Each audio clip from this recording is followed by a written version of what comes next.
Mike's Daily Podcast. episode 1236, 1236. My name is Mike Matthews, broadcasting from Cafe Anyway, located somewhere in Podcastro Valleymont. Today we hear from the Disgruntled Fiddle Player, Benita, the Brewmaster, plus, oh, that was a big popping plus. We're going to bring you the fascinating news segment called Mike's Daily Podcast. That's the name of it. It's called it's called Matthews News.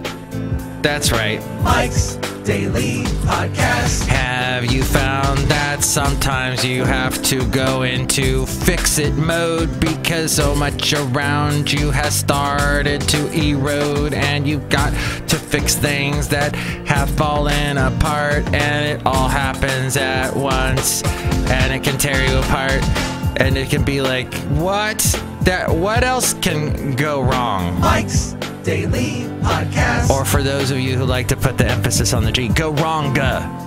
That's where I am today. Mike's it seems Daily, since I got home from work yesterday Podcast. At 6 p.m. Yeah. Yes, I work on the weekend, noon to 6. So actually, Dalton talks to me for about 20 minutes, and I can't get out of there till like 6:20. So I get home by 6:45, and then there's all kinds of stuff wrong, right? Well, my Christmas lights. I've got these weird Christmas lights that are sort of like in a tube. So they're supposed to be completely insulated from water and all the rain. We had so much rain this weekend. Well, somehow that didn't happen, and it short-circuited one of the long tubes. They kind of look like hoses garden hoses. And there was one that stretched about 10 feet that was burnt out, so I had to replace it. But then I realized that my washing machine, water overflowed from that. And then I noticed that my dog, the wonderful Basil the Boxer, when he drinks water, he drips water from his big jowls, if you've seen pictures in the podcast picture of him. And so I have this thing that catches most of the water that comes off when he's drinking in the kitchen. But then I suddenly realized yesterday that it had overflowed and that there was water in the kitchen that I had to get. So the wet dry vac came in very handy. If you don't have one of those yet, get you one. Look who just walked in to Cafe Anyway, where we bring you Mike's Daily Podcast. Hi, Mike. It's Benita the Rodeo Queen. How y'all doing? It's a Disgruntled Fiddle Player, tell you what. What? We are not redneck stereotypes. No, Mike, we are real people. Flesh and blood. For sure you are, yeah. That's what you are. Oh, so people, I do impressions of some people. They're not very good, but it's always interesting when someone says they're going to do an impression of me. And that's what happened on Friday. The guy that I produce his radio talk show, he comes up to me and he goes, Mike, I can do an impression of you. And I said, sure, let's hear it. And he goes, okay, I call you, and the first thing you say is, and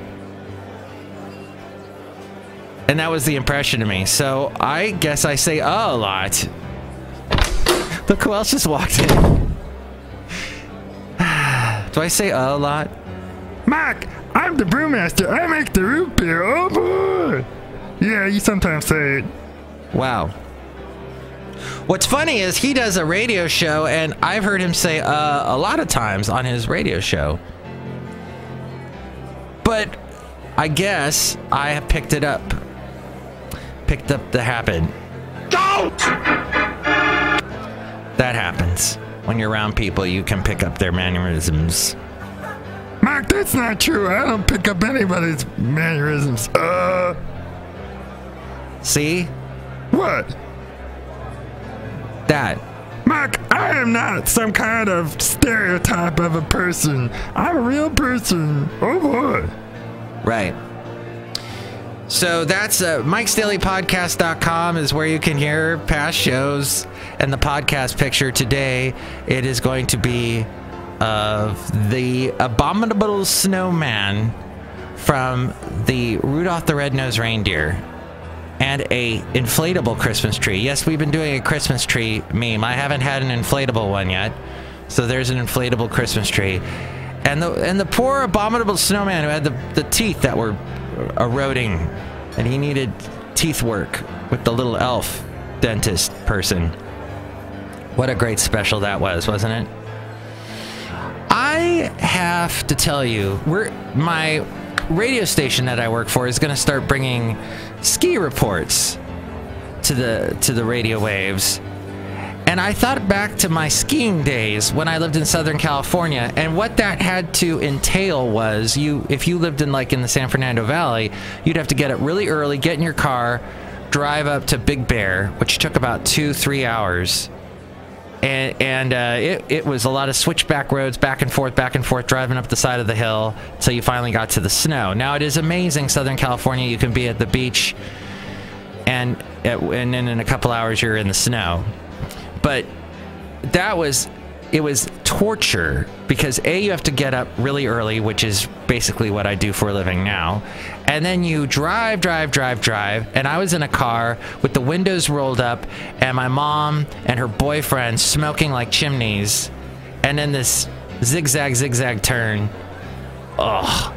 And then, put on these big Frankenstein boot shoes that are like big bricks that you're wearing on your feet. And here's today's podcast picture. Inflatable tree. And they're like these things you'd put on your feet before some mobster was about to throw you into the Hudson River. And then that's how you would get into the skis. And I think that's changed. I think they made those boots a lot more comfortable. But, so that was my skiing experience. Not the best. Not a fan. And finally, I was at a Christmas party this past weekend. So much fun. I've been to this Christmas party. I went last year. And there was a girl there that I was talking to.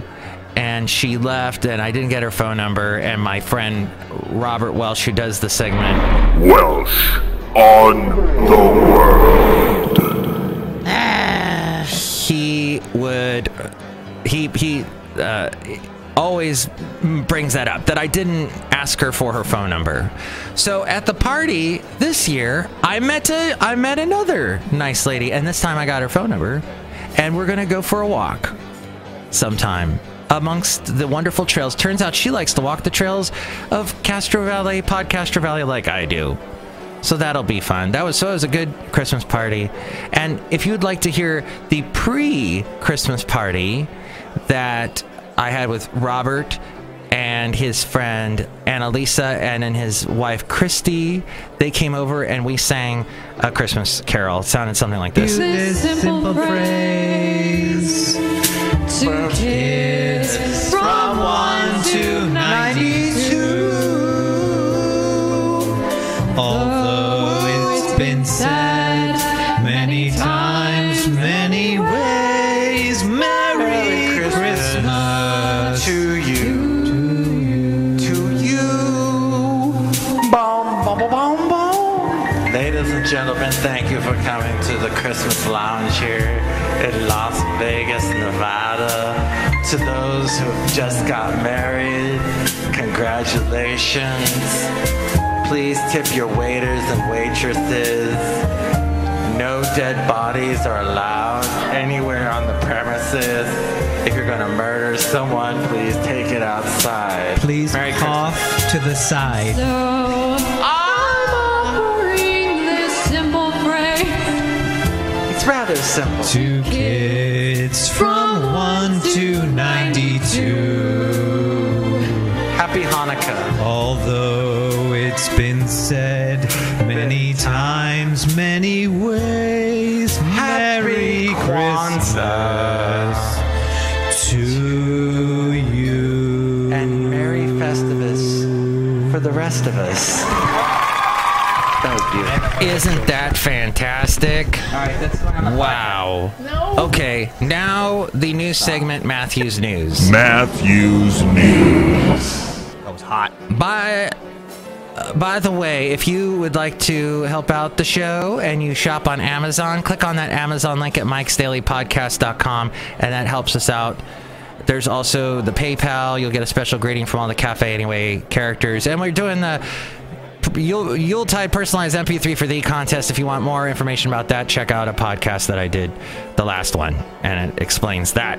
So all that can be found at mikesdailypodcast.com. But China said today that it had serious concerns about Donald Trump's most recent comments concerning Taiwan and warned that any changes to how America deals with the self-governing island could damage diplomatic ties between Washington and Beijing. China's comments came a day after Trump said in a television interview that he didn't feel bound by a one China policy, which has been our policy for decades now. Geng Shuang, a spokesperson for China's foreign ministry, said that the established policy is the political foundation of any diplomatic relationship between China and the U.S., and that any damage to it could render cooperation between both sides to be out of the question. He said, "We urge the new U.S. leader and government to fully understand the seriousness of the Taiwan issue and to continue to stick to the one China policy." Since recognizing the People's Republic of China in '79, the U.S. has adhered to the one China policy, recognizing Beijing as the capital of China and maintaining only unofficial relations with Taiwan. U.S. law, however, requires the U.S. to ensure Taiwan has the means to defend itself and to treat all threats to the island as matters of serious concern. So you see, it's kind of a dicey little relationship we have. China split from Taiwan amid civil war in 1949 and continues to regard the island as a breakaway province to be reunified with the mainland by force if necessary. Very dicey situation, a situation, of course, that a ham-fisted Trump will go, Nah, Bruce. No, I don't understand. Grr. Monster. Geng's comments, Frankenstein shoes. are the strongest public condemnation China has made of Trump's criticisms of current American policy toward Taiwan. Beijing was already angered by Trump's December 2nd phone call with Taiwanese President Tsai Ing-wen, the first time an American president or president-elect has publicly spoken to a Taiwanese leader in the nearly 4 decades. As we go outside a cafe anyway, we're bringing Mike's Daily Podcast somewhere in Podcastro Valley. I found that story fascinating, but I don't have that much time today in today's show to go too far into it or to figure out how to say that person's name correctly. Next show, we're going to bring you the wonderful someone and someone and someone else.